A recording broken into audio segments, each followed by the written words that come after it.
Eh, Moleno, ven acá. Ven, papá, coño.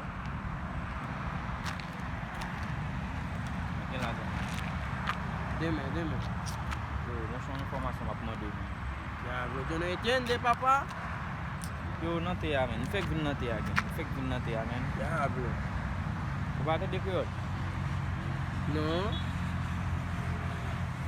Ou pa Haitien? Diablo, habla, papá, habla. Yo oui men.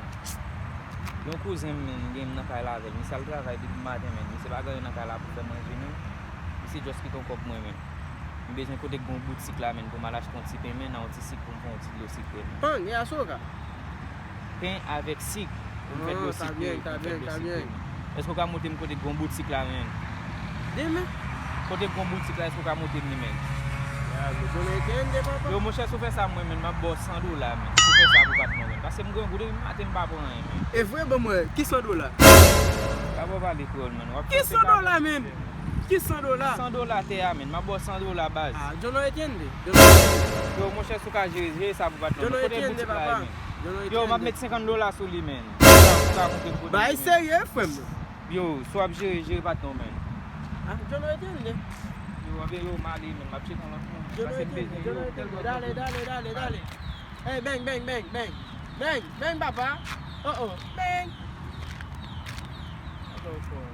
Dame. Haitien nan de a men.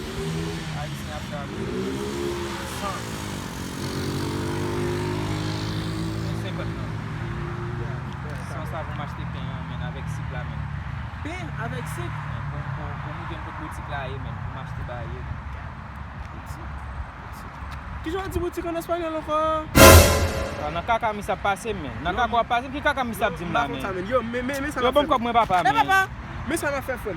Ma boss 50 sa boss.